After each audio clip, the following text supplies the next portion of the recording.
요새는 오히려 뭐 역세권, 뭐 요새 병세권, 네. 그건 알죠, 병세권. 그다음에 요새는 뭐 복세권 얘기하던데. 복세권이요? 복지관. 그거 모든 게 다 있잖아요. 도심지에 차라리 좀 좋은 아파트, 그 동네에서 좀 괜찮다고 하는 아파트 위주로 좀 자산을 가지고 계시는 게 차라리 나을 수도 있겠네요. 그 재테크적인 측면에서 나은 것 같고, 다만 규모를 줄여도 되죠. 규모를 좀 줄여서 가시는 거는 나쁘지는 않다.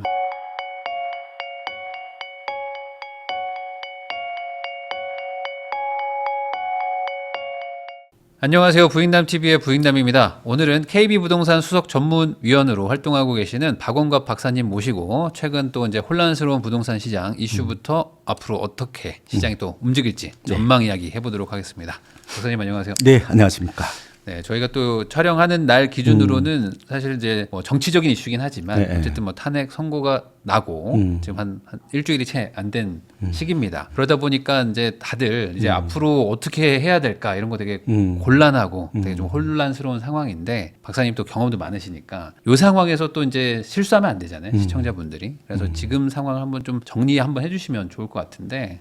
뭐 어쨌든 이제는 뭐 여야 뭐 양당에서 아마 대통령이 되겠죠. 네. 그러면 이제 앞으로 좀 어떻게 움직일 것 같은지 뭐 전반적인 어떤 뭐 상황 설명 한번 부탁드리겠습니다. 이제 대선 레이스로 접어들죠. 그런데 네. 이제 정치적 불확실성은 일부 해소되었죠. 근데 완전히 해소된 건 아니죠, 그죠? 왜냐하면 이제 대통령 선거 날이 6월 3일이죠. 네. 그때까지는 어쨌든 여러 정당들의 이제 공약을 봐야 되죠.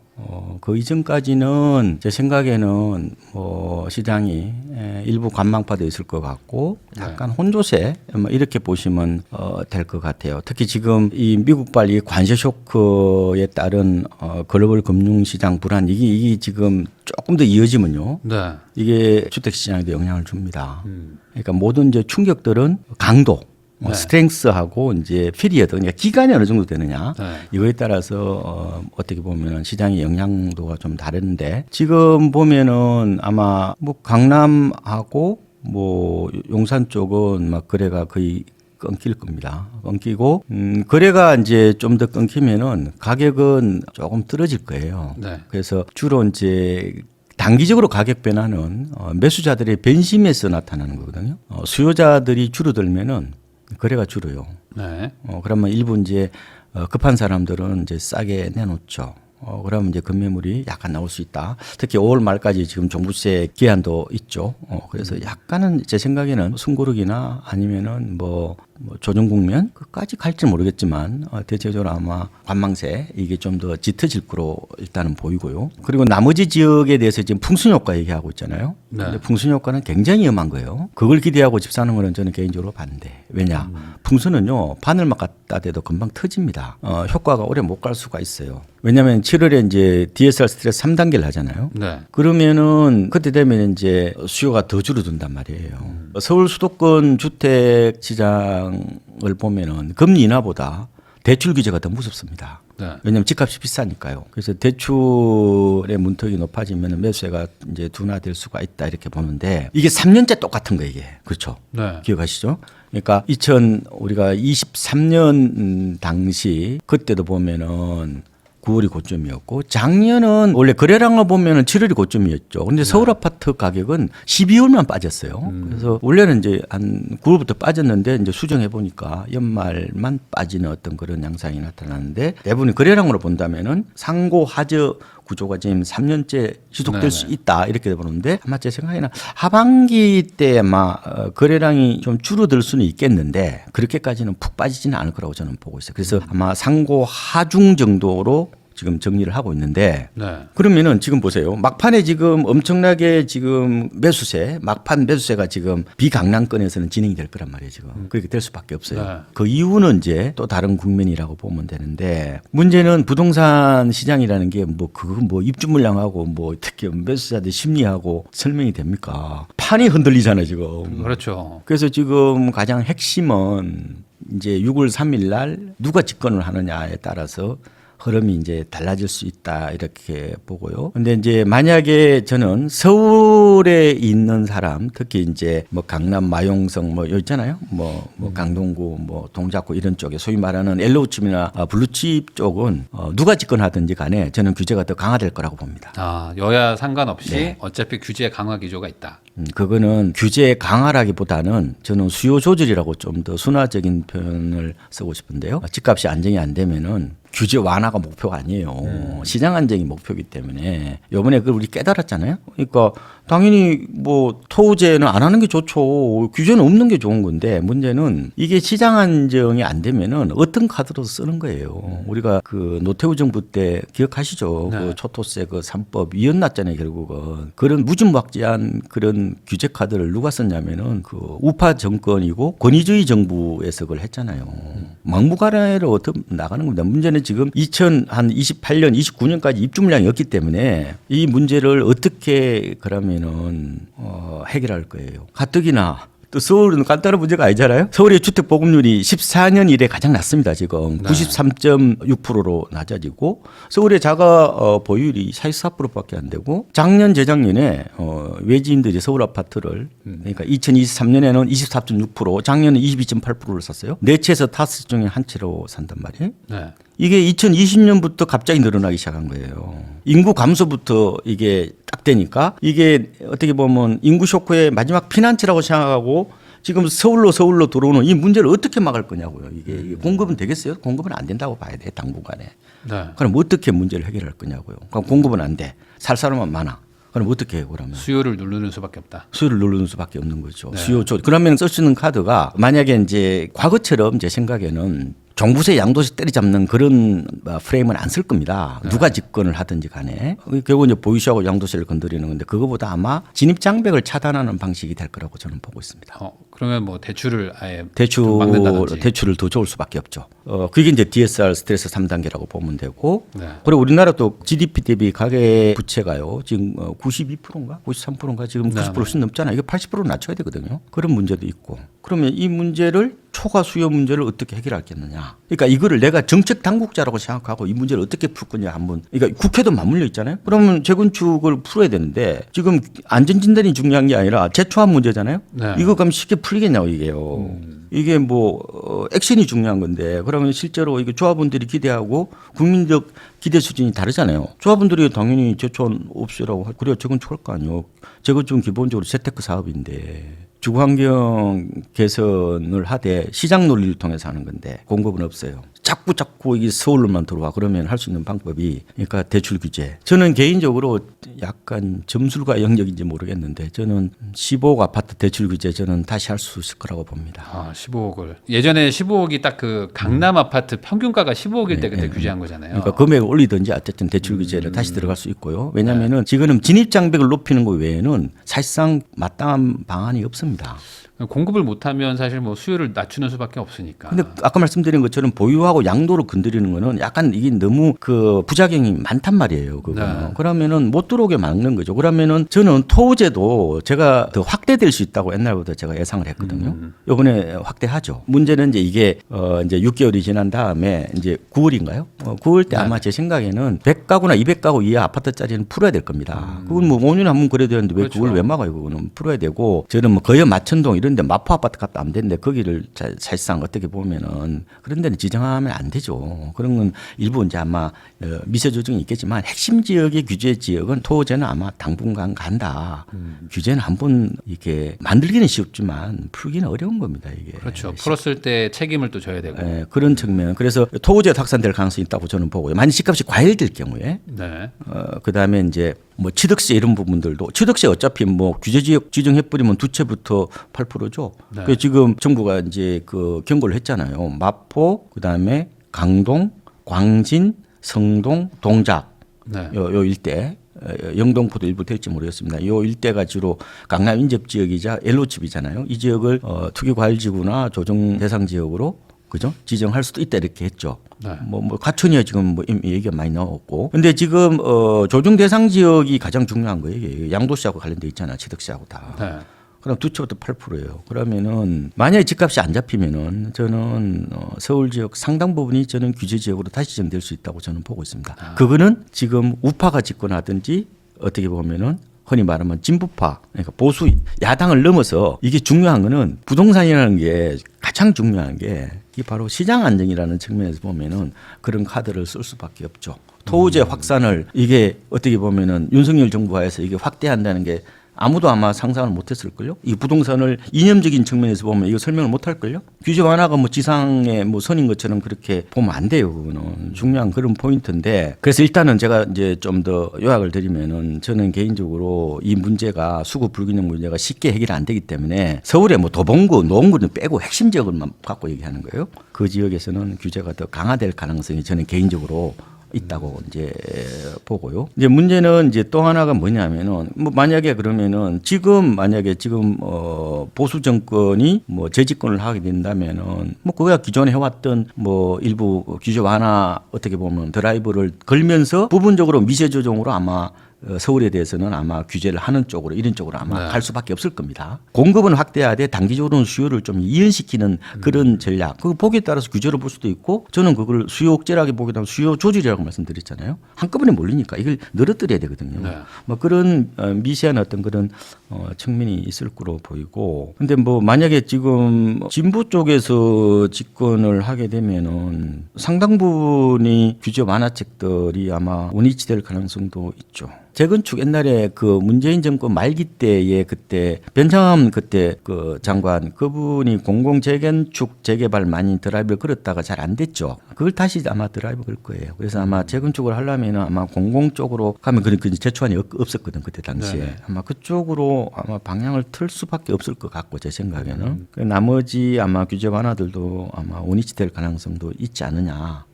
이렇게 보는데 문제는 그렇게 한다고 하더라도 결정적인 어떤 그런 그 제도들 있잖아요. 그게 윤석열 정부 하에서 별로 통과가 안 됐어요. 네. 아파트 매입도 안 됐죠. 그다음에 옛날에 뭐 양도세 그런 취득세 그런 것들 생각보다 감면하는 안 받겠어요. 네. 그래서 민감한 것들은 거의 안 바뀌었기 때문에 뭐 미세 조정 혹은 뭐 틀을 좀 흔든다 하더라도 완전히 그러면은 뭐 이렇게 규제 뭐 강화 뭐 그런 쪽으로는 좀 안 가지 않을까라는 생각도 해요. 그래서 지금 뭐 1주택자 뭐 종부세 뭐 완화 이런 것들도 그동안 많이 얘기 나왔었고 그다음에 지난번에 그 10년 임대 그것도 지금 그 이재명 대표가 그거는 안 된다고 얘기했잖아요.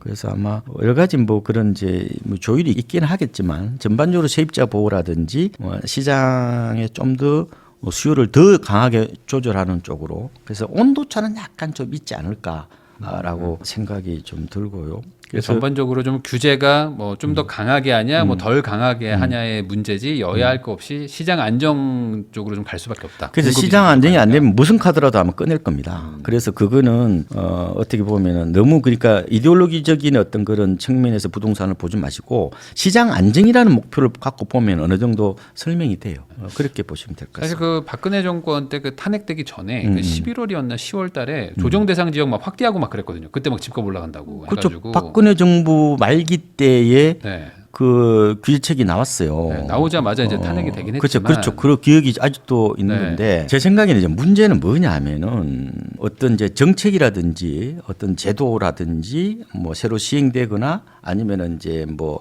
시행될 거다라는 그런 기대. 네. 그 자체가 신호일 수도 있거든요. 그걸 그대로 받아들이지 않는다는 게 저는 어떻게 보면 시장 불안정성의 주요한 어떤 이유인 것 같아요. 이거 무슨 말씀을 드리려고 그러냐면은 정보는 그 자체가 중요한 게 아니라 팩트보다 이 수용자의 태도가 중요한 거예요. 네. 토지도 사실상 이거 이번에 아무것도 아니거든요.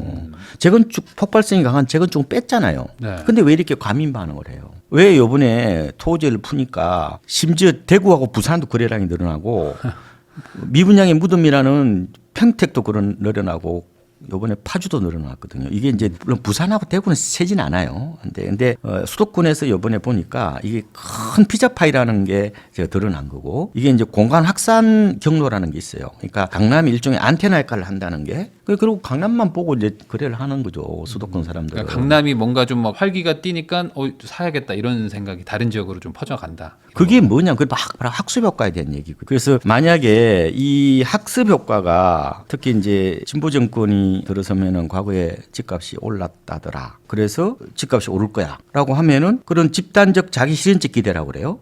그리고 집단적 믿음 자체가 이게 우리가 예상했던 거와 전혀 엉뚱한 방향으로 가버린단 말이에요. 이게 집단적 심리라는 것은 어떻게 보면 굉장히 비성적이고 비합리적이고 상식적으로 해석이 안 되는 경우가 많아요. 그러다 보니까 요즘에 또 워낙 또 단톡방 이런 것도 많고 막 블로그, 유튜브 할 거 없이 좀 정보가 빠르잖아요. 그러니까 또 그게 또 금방 퍼져가지고 지금도 대선이 아직 2달 남았는데 빨리 사야 된다 이렇게 말하는 사람도 있고. 맞아요. 지금 그게 좀 분분하거든요. 그래서 저는 뭐 정치적인 얘기하는 걸 자체를 저는 좀 별로 안 좋아합니다. 왜냐하면 제가 고대 정치 외면학과 나와가지고 저는 얘기를 잘 안 하는 편인데 저는 부동산이 저는 어떤 실용적으로 접근해야 되고 이데올로기적인 어떤 프레임으로 접근하면 저는 그건 진정한 부동산 전문가가 저는 아니라고 보기 때문에 그렇습니다. 전문가의 가장 큰 덕목은 저는 탈계급, 탈정치화가 돼야 된다고 보거든요. 네. 정치색을 찌는 순간 저는 전문가를 인정 안 합니다. 그거는 프레임을 갖고 들어요. 이거 진영 논리거든, 그거는요. 그것보다 뭐냐면은 내가 갖고 싶은 부동산이 오르고 내리는 거가 중요한 거고. 그게 중요한 거지. 지방의 토지가 오르고 내리고 나하고 무슨 상관이 있어요. 아무 관계. 빌딩이 오르고 내리고 나하고 무슨 상관이 있냐고. 대부분이 내가 갖고 싶은 아파트 가격이 오르냐 내리냐. 그게 초점을 좀 더 맞춰야 돼요, 사실상. 근데 평론을 하다 보면은 굉장히 범위가 넓어져 버리기 때문에 그래서 이제 제가 드리고 싶은 거는 사람들이 결코 합리적이지 않고 특히 정보를 이기적으로 해석하는 경우가 많아요. 이거 아전인수식으로 해석하는 경우가 많단 말이에요. 네. 그래서 이게 정보가 언제든지 굴절돼요. 이게 진짜 문제입니다. 이게 제가 보면은. 그러니까 제가 자꾸 그런 담론에 빠지지 말라는 이유도 이게 사람들이 어떻게 생각하냐가 더 중요하다고 이거를. 이게 학습 효과가 가장 무서운 거거든요. 학습 효과는 무지성이에요. 그렇죠. 내가 뭐 다 이렇게 될 거야 하고 그냥 내가 가는 다 거죠. 알고 있다는 거예요. 미래를 다 알고 있다는 듯이 애언자처럼 행동하는 거예요. 학습 효과라는 것은. 이런 얘기가 있단 말이에요. 이 경험을 절대화하는 거거든요. 경험을 맹신하는 거예요. 이런 말이 있어요. 세상 사람들은 자기가 듣거나 자기가 본 산이 이 세상에서 가장 높다고 생각한다는 거예요. 조선시대 사람들이 이 세상에서 가장 높은 산을 뭐라고 생각했겠어요? 뭐 태산이요, 태산. 무슨 백두산이 몇 미터인지 어떻게 알아, 그거를. 태산이잖아요. 옛날에 뭐 하늘이 높다 하되 뭐 태산 아래 메이로다 그랬잖아요. 태산이 몇 미터 되게? 1535m인가 그래요. 1500m 밖에 안 된다니까? 그러면은 백두산이나 지리산이나 지금 그 한라산보다 낮잖아요. 근데 조선시대 사람들은 아마 제 생각에 대부분이 태산이 가장 높다고 생각했을 거예요. 아니 나중에 알았다고 칩시다 그러면. 네. 에베레스트를 알기 전에는 대부분의 사람들이 뭐라고 그래요? 가장 높은 산이 뭐라고 생각했겠어요? 뭐 백두산 정도 됐겠죠. 그렇겠죠. 그러니까 자기가 경험하고 자기가 본 거를 너무 사람들이 절대화하는 경향이 강하단 말이에요. 제 말씀은 그게 잘못됐다 틀렸다는 게 아니라 그 시장의 행태에 막 그게. 그러면은 과거에 그런 어떤 진보 정권이 들어서면은 통화량이 많이 풀리고 또 이렇게 집값이 올랐다다는 그런 경험치들이 이게 문재인 정부 때부터 사실상 시작된 거거든요. 서울 아파트가 3개월 동안에 실거래가로 6% 올랐어요. 3개월 만에. 그러면은 문제는 경험치가 누적이 되면 사람들이 행동이 더 빨라진단 말이에요. 어떻게 할 거냐고 이 문제를. 근데 문제는 그런 측면도 이런 측면 다 있단 말이에요 지금. 근데 문제는 이게 우리가 너무 하나의 어떤 변수를 가지고 너무 도식적으로 절대화해서 안 되는 게 만약에 지금 지금 관세 쇼크 저 문제가 만약 이게 흔들잖아요. 이게 만약에 지금 펀더멘탈로 완전히 이게 흔들어 제끼면은 저 외풍이 이제 커지면요 집값이 못 올라갑니다. 뭐 이제 경제 위기급의 어떤 공포감 같은 게 그렇죠. 다시 우리가 오면. 2022년에 서울 아파트가 미국발 고금리 쇼크로 무려 22%가 대폭락이 왔잖아요. 네. 지금 90% 정도 회복한 거거든요. 일반적으로 이제 거시경제의 어떤 그런 성장도나 요거 가지고 집값이 영향을 별로 안 미칩니다. 오히려 그럴 때는 그 경제 성장이 대부분이 박스권에 들어왔을 때는 그렇게까지 거시경제가 영향을 안 미쳐요. 그래서 사람들이 올해 거시경제 조금 둔화된다고 집값 빠진다는 논리는 그건 굉장히 위험한 단순 도식이거든요. 그런데 문제는 이게 마이너스 성장, 역성장이 될 정도, 그다음에 이게 엄청나게 이게 펀더멘탈을 흔들 정도로 강력하면요. 그리고 이게 오랫동안 지속이 되면은 부동산 이것도요. 이게 지금 뭐 대선 효과 이런 게 아니라니까요.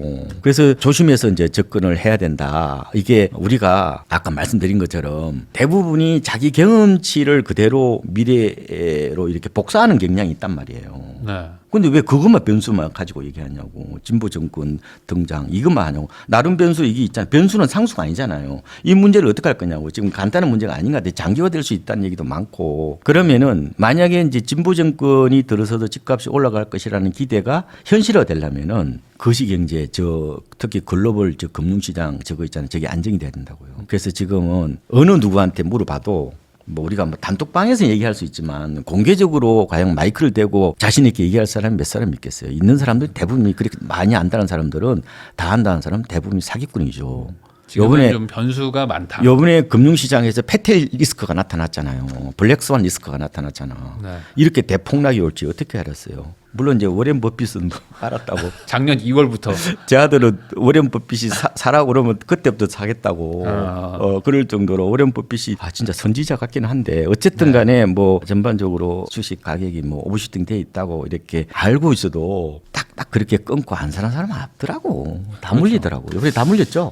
이번에 뭐 미국 주식 뭐 한국 주식 할 거 없이 많이들 지금 손해를 보셨는데 그러면 지금 결과적으로는 말씀하신 걸 좀 정리를 하면은 이래나 저래나 여야 상관없이 앞으로 공급 부족 상승 뭐 이런 것들이 예측이 될 수 있는데 네. 이 부분을 정부가 가만두지 않고 어쨌든 간에 여야 누가 되든지 간에 규제를 해가지고 수요를 좀 낮추려고 할 것이다. 저는 규제라기보다는 저는 수요 조절. 수요 조절책은 어차피 쓸 수밖에 없어요. 지금 제 생각에는. 그 수요 조절을 이제 세금이나 이런 거 중과보다는 대출 규제로 아예 돈을 대출 규제하고 잡아버리는. 진입 장벽을 좀 낮추는 거. 이 진입 단계, 취득 단계에 좀 더 통제를 할 가능성이 있지 않을까. 저는 그렇게 좀 보고요. 그게 부작용이 좀 적거든요. 그렇게 보고 만약에 이제 그 진보 정권이 들어서면은 조금 이거보다 규제 완화보다는 조금 더 규제의 어떤 농도가 좀 더 높아질 수밖에 없다. 그거는 뭐 이미 어떤 정책의 노선으로 아마 곧 나올 거로 보여요. 그거는 이미 다 알고 있는 내용인데 다만 그 규제의 어떤 그런 강도나 아니면은 이런 것들이 결국은 이제 시장 흐름에 따라서 좀 이렇게 조절될 가능성이 있다.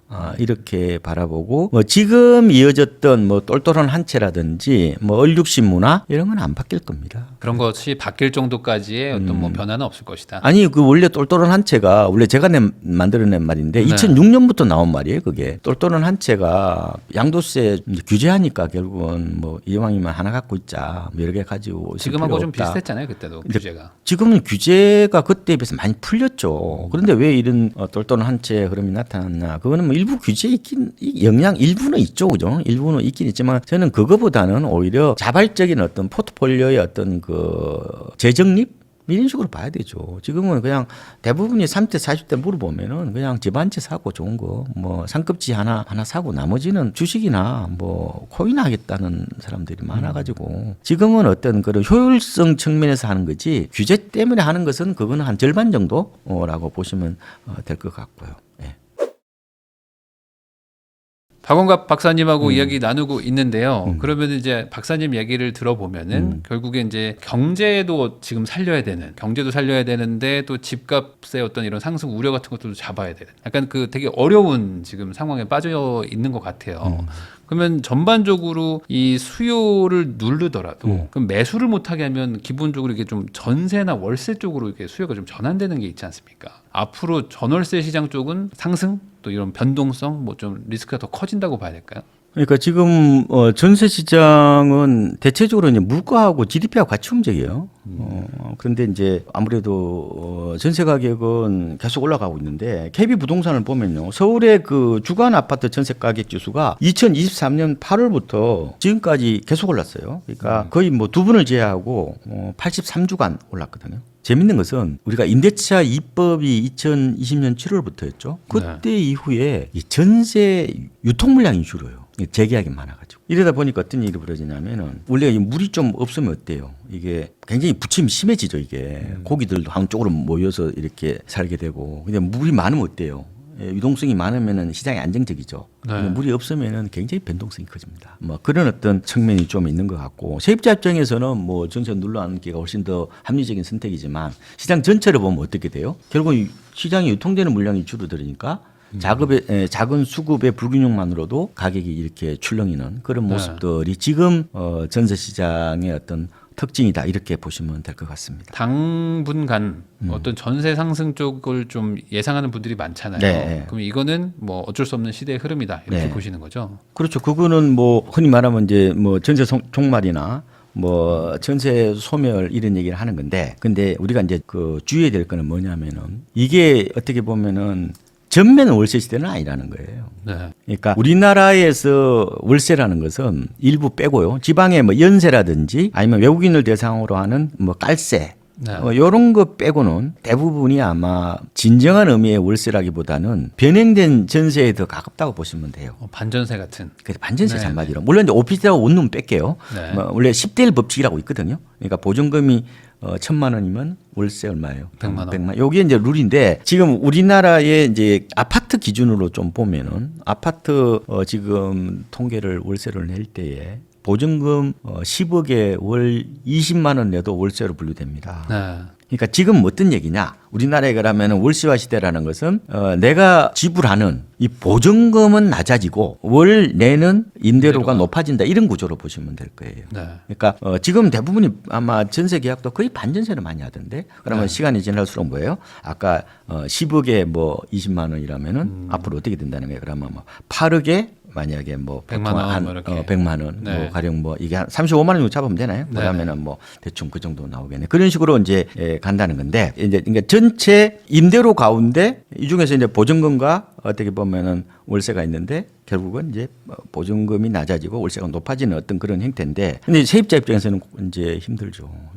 이게 은행 이자보다는 사실 뭐 무조건 높으니까. 그러니까 오죽하면 이제 월세 시대는 세입자 입장에서는 내 피고를 고유를 짜다가 집주인한테 온라인으로 붙이는 거라고 그러잖아요. 특히 노인들이 아마 어르신들이 좀 힘들 겁니다. 어르신들이 지금 월세를 받아야 할 판에 월세를 내야 된다는 것은 고통스럽죠. 그 제가 아는 분도 2022년 뭐 이때 한번 역전세를 맞았잖아요. 그래서 그때 이제 돈을 돌려주고 한 1, 2억 정도 돌려주신 다음에 이제 또 새로 또 이제 요번에 맞춰가지고 또 이제 올리시는데 이때는 그냥 반전세로 그러니까 보증금도 안 받고 월세로 바꾸시더라고요. 그래서 왜 그러냐고 이제 여쭤보니까 이거 받아도 어디 지금 투자할 데도 없고 하니까 그냥 앞으로는 보증금은 고정해놓고 월세만 계속 이제 받으려고 한다 이렇게 말씀을 하시더라고요. 점차 좀 그런 식으로 가고 있는 것 같기는 해요. 이게 이제 선진국 임대차 제도라고 뭐 흔히 얘기를 하는데 저는 세입자 입장에서는 진짜 고통스럽다고 봐요. 그러니까 어떤 사람은 뭐 우리나라가 월세로 넘어가야 뭐 드디어 이제 왜냐면 이게 전세는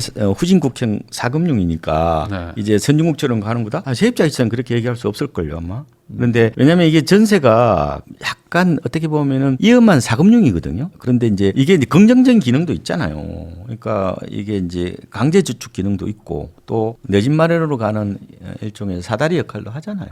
목돈을 쥐고 있는 거잖아요. 월세 대비는 확실히 그래도 저렴하게 살 수 있으니까.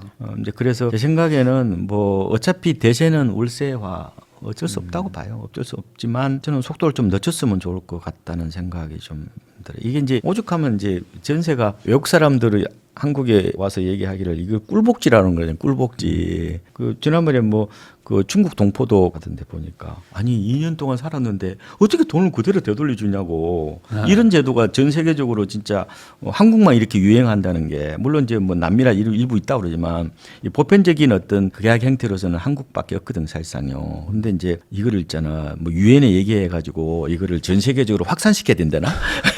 그만큼 이게 어떻게 세입자 입장에서는 이게 다소 이제 좀 위험한 거 있죠. 깡통 전세라든지 집주인이 뭐 그런 뭐 행포를 부린다든지 뭐 그런 뭐 디폴트 가능성 여러 가지 있긴 하지만 그래도 세입자들이 좋아하니까 항상 전세는 초과 수요거든요.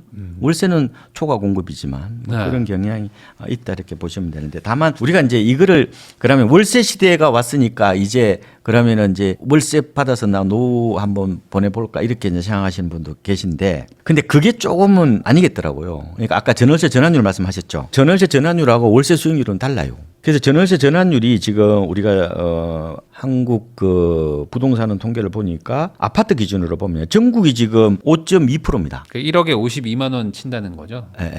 아니 5.2%니까 520만 원. 아니 연 520이죠. 네네. 그럼 11을 또 나눠야 되죠. 1억에 그러면. 520만 원. 그런데 이제 수도권이 5.0이고 서울은 4.6% 정도 돼요. 네. 그러니까 자본 이득에 대한 기대가 낮고 그리고 집값 상승 기대 심리가 낮고 뭐 여러 가지 뭐 그런 세입자들의 뭐 임대료 디폴트 가능성 뭐 이런 거에 따라서 보통 결정이 되거든요. 네. 근데 이제 일반적으로 집값의 상승이 된 기대가 낮을수록 전월세 전환율은 좀 올라가요. 네. 올라가는데 문제는 월세 수익률은 이거하고 다르다는 거예요. 그러니까 제가 전월세 전환율이 한 5% 정도 된다고 그랬잖아요. 그런데 이게 월세 수익률은 우리나라에 잘해봐야 2%대예요. 2% 중후반대 뭐 지난번에 부산 정관 가보니까 한 4% 정도 나오던데 이거는 좀 일부 지방에서는 좀 4%까지 나오는 경우도 있지만 네.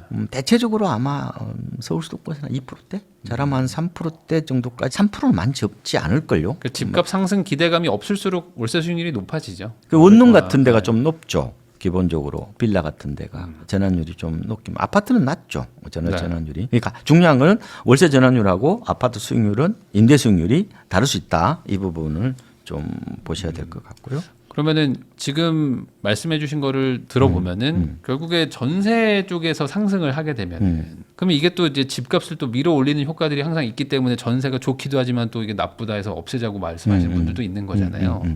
그러면은 또 일부는 또 반전세로 돌린다고 하고 그럼 전반적으로 봤을 때 그냥 뭐 올해 뭐 아니면 뭐 내년 초 요때까지는 전세 발 매매가 상승 이것까지는 좀 너무 과하다. 너무 과하죠. 그거는. 그 이제 두 가지 측면이 있는데요. 일단은 지금 국민은행 기준으로 서울 아파트 전세가 비율이 53.8%, 뭐 54% 정도 돼요. 네. 가장 높았을 때가 2016년이었는데 그때 6월달에만 75.1%까지 갔을 겁니다. 네.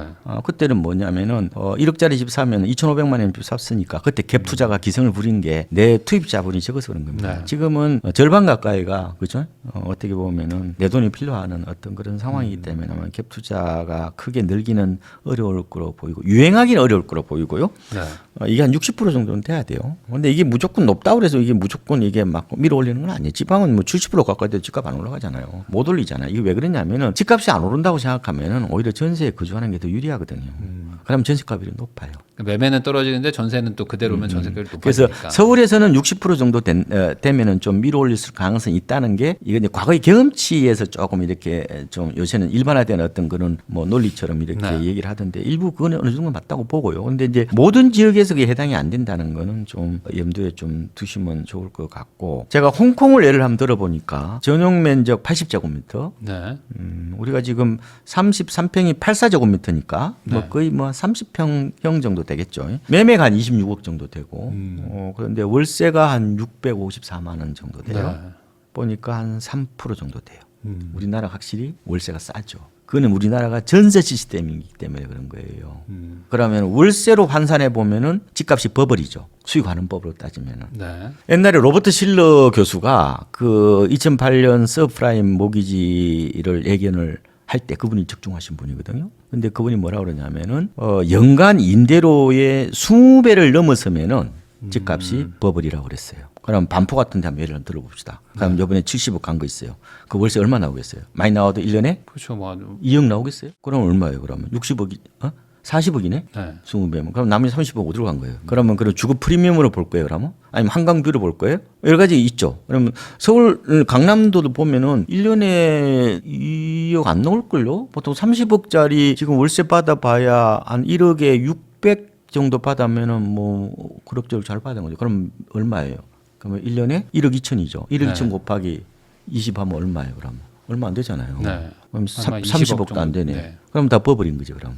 그렇게 따지면. 근데 그렇게 보지 말고 우리나라가 월세가 어떻게 보면은 전세 시스템이기 때문에 저평가돼 있다면은 또 다른 판단 기준이 또 어떻게 등장하겠죠. 항상 여기서 항상 이걸 가지고 싸우는 것 같아요. 그러니까 전세가 없으면 이 월세겠냐라고 하는 사람이 한 편이 있고 아니다. 이 월세 대비 지금 너무 집값이 비싼 거다. 외국이 우리나라를 그대로 선진국 수익환원법 잣대로 접근하면은 잘 안 맞아요. IMF 때 그 수익환원법이 들어와가지고 빌딩 시장을 완전히 그 재평가를 했잖아요. 그래서 제대로 이제 가치를 인정받았는데 우리나라 아파트는 기본적으로 제가 보면 시세 차익형에 더 가까운 자본이득에 더 초점을 맞춰 있는 상품이잖아요. 그렇죠. 네. 그래서 국제적인 어떤 글로벌 스탠다드로 가지고 보면은 아마 이게 항상 버블일 수밖에 없는 그런 측면이 있어요. 근데 반대로 생각할 수도 있거든요. 우리나라가 전세 시스템이기 때문에 월세가 싼 편이다. 네. 그 외국 살다 온 사람 다 그런 얘기 하잖아요. 네. 다 전세 때문에 우리나라 월세는 좀 싼 편이다라고 얘기를 하는데 어쨌든 간에 제가 이제 항상 고민하는 건데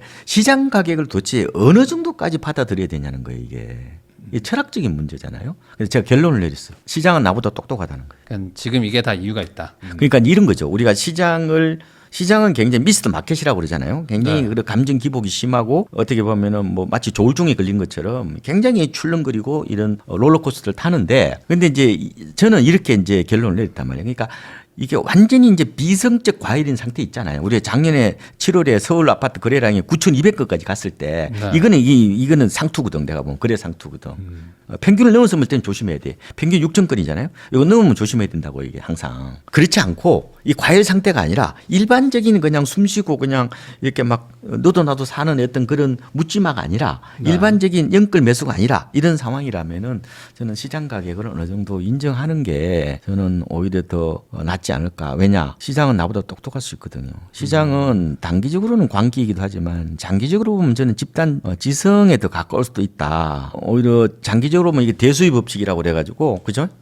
계속 이렇게 두 사이 던지면은 1,000만 번 던지면 다 그렇죠. 6분의 1 다 나온다는 것처럼. 그래서 장기적으로는 저는 오히려 시장 IQ가 3만이고 나는 개인 IQ가 106이라고 보기 때문에 저도 이제 전문가분들 많이 만나면 시장을 훈계하려고 그러고 시장을 나무라고 뭐 그걸 뭐 투기적 집단으로 이렇게 막 매도하고 그런 게 분풀이로서는 좋은데 시장은 야멸찬 거거든요. 굉장히 비인간적인 어떤 머니게임 장소이기 때문에 참 이게 내 감정으로 보면 저는 반포도 버버리고 압구정도 버버리고 다 버버리라고 보는데 시장 가격 그 사는 사람이 바보는 아니잖아요. 나보다 돈 많이 버는 사람들이 거기서 집을 사는 거잖아요. 네. 그 사람은 그러면 그 사람들이 비성적으로 의사결정한 거예요. 물론 요번에 막판에 반포 70억 거래된 거는 제 생각에는 이 비허가 프리미엄이 들어가 있다고 보는 겁니다. 좀 약간 버버려요 저는. 그건 정상 가격이 아니에요. 막판에 지금 고점 거래된 거 있죠. 네, 전세 끼고 살려고. 토우제. 그러니까 이른바 갭 투자 프리미엄이에요. 그러니까 이제 앞으로는 안 되니까 아마 일부 들어오긴 했지만 전반적으로 아마 그런 상황이 아니고서는 오히려 프라이스 테이커. 그러니까 오히려 시장 순응자가 저는 오히려 더 합리적일 수도 있겠다. 뭐 저는 그런 생각도 좀 해보고 있습니다. 그러면 지금 전세나 월세 살고 계신 분들 입장에서는 뭐 어떻게 하는 게 좋을까요? 뭐 야, 이건 쉽지 않아요. 그건 본인 판단인데 네. 선택은 자유죠. 근데 이제 요새 젊은 세대들이 하고 있는 방식. 그러니까 이제 우리가 이제 그동안에 했던 것은 이제 전공법 또 하나 등장한 게 우회 전략인데 전공법은 이제 일종의 전통적 이제 내 집 마련인데 일종의 이제 레버리지 전략을 이제 극대화하는 거죠. 이게 그런데 이제 이거는 이제 일종의 어떻게 보면은 이제 대출을 최대한 끌어들이는 거죠. 네. 그래서 집을 사잖아요. 그럼 원리금을 갚아 나가요. 그러면 어때요? 세월이 흐르면 어떻게 돼요? 완결체로서 내 집을 소유하는 거잖아요. 뭐 그 이전에는 뭐요? 안방은 은행 거, 건넌방하고 거실만 내 거잖아요. 뭐 그러면서 시간이 나중에 지나면서 해결이 되는 가격도 오르고 이런 방식을 많이 썼죠. 요 사이 우회 전략을 좀 펴는 젊은 층들이 있는 것 같아요. 근데 금융자산에 투자해서 돈을 좀 불린 다음에 나중에 사겠다. 뭐 이런 생각들. 그래서 뭐 냉정하게 보면은 내가 냉혈 인간이라면은 그 전략은 저는 괜찮다고 봐요. 근데 문제는 못 견딥니다. 요새처럼 폭락이 오면 못 견뎌요. 지금 뭐 지금 장난 아니거든요 분위기가. 지금 완전 공포감이 장난 아닌 상태인데. 그래서 이게 요번에 아마 큰 경험을 했을 거예요 아마. 이게 모든 수익은 바로 변동성에서 기인하는 거거든요. 네. 변동성이 없으면 수익도 없어요. 근데 그 변동성을 못 견디는 사람들이 많습니다. 그 멘탈에서 무너져요. 그래서 그거는 나의 어떤 과거의 경험치 그다음에 심리적 특성 이런 걸 보고 포트폴리오를 짜야 되지 남 따라 무조건 하는 거는 저는 아니라고 봐요. 요새 뭐 전문가들이 너무 많으니까 특히 부동산 주식 뭐 전부 다 전문가죠 요새는. 그래서 전문가분들이 오히려 자기 도식에 빠지는 경우가 많아요. 단순 도식. 자기 편향에서 못 나오는 경우들이 의외로 많습니다. 그래서 저는 문제는 제가 결론이 뭐냐면은 차라리 카페라든지 단톡방에서 여러분들 의견을 물어서 판단하는 것도 괜찮겠다. 그게 오히려 집단 지성이 더 가깝거든요. 그러니까 일반인이 생각하는 그게 오히려 답일 수도 있다. 상식이 답입니다. 상식이 이 세상에서 가장 중요한 판단 기준이에요. 그리고 상식이 만약에 나중에 틀렸더라도요. 그게 별로 나 자신을 그렇게 괴롭힐 필요 없다고 봐요. 그래서 이런 겁니다. 자, 제 경험적으로 보면은 그냥 무난한 방법은 너무 타이밍 재지 말고 그죠? 가격 메리트 보고 일단은 판단하고 내 집을 하나 갖고 있고 나중에 이렇게 주식 투자를 하든지 하는 뭐 그런 마인드가 좀 더 낫지 않을까. 그러니까 우리가 일반적으로 월세 살면서 주식 투자해서 돈을 불려가지고 이렇게 큰 돈을 버는 사람도 많지는 않은 것 같아요. 옛날에 주식 투자는 성공 확률이 5%라 그랬는데 최근에 ETF가 들어오면서 많이 그 성공 확률이 좀 올라갔어요. 네. 또 그 시간과의 싸움이니까. 근데 최근에 이제 이런 3배짜리 뭐 이게 뭐 쏙소리라든지 뭐 이런 뭐 테슬라 3배짜리 이래가지고 작살나는 거 보니까 그러니까 그 욕망을 참기가 참 힘든 것 같아요. 이게 너무 옆으로 가는 게. 이게는 그거는 네. 투자가 아니라 도박이거든요. 도박에 더 가까워가지고 그러니까 한 번 더 요번 계기로 해서 자기 성찰이 필요해요. 이게 이제 강요된 사유라고 그러거든요. 사람들은 생각 안 합니다. 오르면 무조건 기계적으로만 사고 하죠. 근데 이게 우연적으로 있잖아요. 우연적으로 어떤 나한테 이벤트가 생기면은 내 자신을 되돌아보기 시작한단 말이에요. 내가 분명히 뭔가 잘못됐다는 걸 아마 요번에 그럼 아까 우회 전략을 쓰려고 했던 분들이 아마 요번에 그냥 지수를 그냥 꾸준하게 적립식으로 사는 게 아니라 몰빵 투자 3배짜리 2배짜리 해서 요번에 아마 재산 많이 날렸을 거란 말이에요. 그러면 당신은 안 돼 이제. 당신은 그런 스타일 아니야. 그럼 그러면 안 돼. 다른 방식으로 가야 돼 그럼. 그러니까 요번에 경험치를 토대로 아마 자기의 어떤 투자 방정식을 아마 다시 짜야 될 겁니다. 그럼 좀 그럼 혹시 네. 이런 건 없을까요? 그러니까 전월세를 계속 살아야지 고민하는 분들 입장에서는 네. 전월세가 좀 빠질 수도 있으니까. 그러니까 예를 들어 뭐 집값이 빠진다는 거에 베팅하기 때문에 전월세를 사시는 분들도 있잖아요. 전월세가 빠지면서 뭐 아까 말한 집값도 같이 빠지는. 그러니까 어찌 보면 이제 전월세 사는 분한테 가장 유리한 구조. 이렇게 될 확률은 없을까요? 뭐 그렇게 좀 확률이 높지 않다고 보세요? 그거는 예견 자체가 그는 금방진 얘기죠. 뭐 어떤 뭐 글로벌 경제 위기급 그거 와야 이런 거. 돼요. 그러니까 아까 말씀드린 것처럼 2022년 미국발 고금리 쇼크라든지 네. 2008년에 그 리먼 사태로 촉발된 글로벌 금융위기 같은 대위기가 와야 돼요. 그리고 누가 알아요 그거를? 그거 아는 사람 있어요? 그 위기가 지금 올까봐 지금 다들 공포에 빠져 있잖아요. 그렇죠. 지금. 그러니까 관세발 공포. 그거는 지나가 보지 않은 이상은 알 수가 없는 거기 때문에 그래서 어떻게 보면 겸허해야 된다는 거예요. 그래서 어떻게 보면 자기 확신에 빠지는 경우는 그거는 파멸로 가는 경우가 많습니다. 그럼 그런 정도의 어떤 강력한 거 말고는 뭐 대략적인 예측되는 범위 안에서는 지금 뭐 쉽진 않다. 이렇게 정리할 수 전월세는 있어요? 좀 더 올라간다고 봐야 되죠. 매매 가격은 뭐 어떻게 보면은 크게 오르진 않더라도 전월세 가격은 올라갈 수 있는데 다만 아까 말씀하시는 건 이거 같은데 그러니까 이게 이제 일반적으로 그 매매 가격하고 전세 가격 간에는 기랑 관계라고 그래요 이게. 주택시장 내부 메커니즘으로 보면은 네.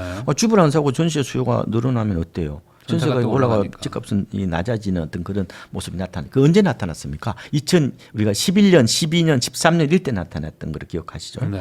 그런 경우도 있고 위기가 와버리면 어떤 문제가 나타나는 거냐면은 이게 오히려 모든 자산 간에 이 동조화 현상이 나타납니다. 네. 이걸 이제 상관성 붕괴라고도 표현해요. 이게 뭐냐면은 이 원래 간에 자산 간에는 이게 배분 효과가 있단 말이에요. 이게 이제 그런데 이게 위기가 와버리면은 이게 모든 자산이 다 폭락이 오는 거예요. 네. 그래서 제가 그거에 대해서 요새 관심이 많은데 그 윌리엄 오닐이라는 진짜 굉장히 탁월한 주식 전문가가 있어요. 이분이 그 자산 배분은 안 맞다고 얘기하거든요. 그러니까 우리가 나이 빼기 뭐 이런 거 있잖아요. 나이 네. 빼기 뭐 주식 비율 이런 거 있잖아요. 네, 그 양반 안 맞다는 거야 그게.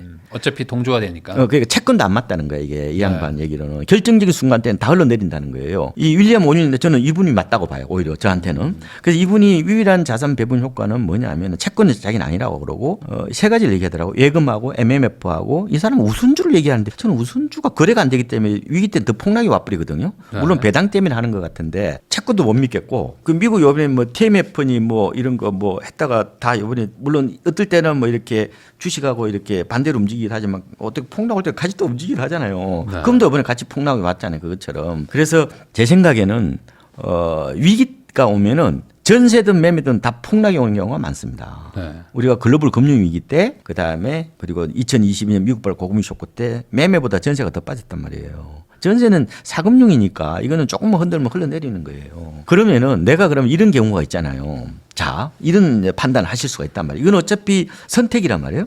나는 집을 안 살 거야. 집을 안 사고 나는 집값이 떨어질 때 그때 내가 집을 살 거야라고 생각을 한다면은 만약에 그 생각을 하면은 그 자처만 그치지 말고 행동을 해야 될 거 아니에요. 그럼 어떻게 해야 돼요? 그럼 전세로 살면 안 되지 그럼. 나중에 위기 때 역전세난 일어나가지고 집주인들이 돈을 안 돌려준단 말이에요. 자선 사업가가 아니잖아. 집. 네. 아니면 내가 뺏어 나가야 된단 말이에요. 내가 그런 생각을 갖고 있으면 월세 살아야 되지. 월세 살면 가능해요. 왜? 준비돼 있거든요. 뭐 근데 그렇게 중요한 게 가장 중요한 게 이게 생각이 아니에요. 생각이 아니라 내가 그 생각이 맞다면은 행동을 하는 게 중요한 거예요. 100톤의 계획보다 1g의 실천이 중요하다는 얘기가 그런 얘기예요. 저는 어떠한 방식이 어차피 다 그거는 선택이고 자기 위험을 띠고 어떻게 보면은 자기가 자산을 그렇게 배분하는 거잖아요. 월세를 살면서 뭐 금융자산 같은 거를 뭐 가지고 있다가 이제 하락하면 그때 이제. 근데 들어간다. 이번에 아마 그거 못 견딜 엄청나게 힘들어할 걸 지금요 아마. 그 한때 그 저 주식 전문가분들 그런 얘기 하셨잖아요. 월세 살면서 주식 투자하라고 했는데 그게 맞는데 그 항상 모든 구간에 해당되는 게 아니라는 걸 저도 빼질하게 느낍니다. 200일선 붕괴되고 나서 미련 없이 그냥 아무리 컴퓨터 그냥 이렇게 프로그램 매도하듯이 던졌어야 네. 되는데 미련을 보면은 온갖 거 갖다 붙이잖아요. 자기 생각이 있으면은 데이터조차도 무시합니다. 데이터조차를 그렇죠. 자기식으로 합리화시키면서 이번에 다 당했잖아요.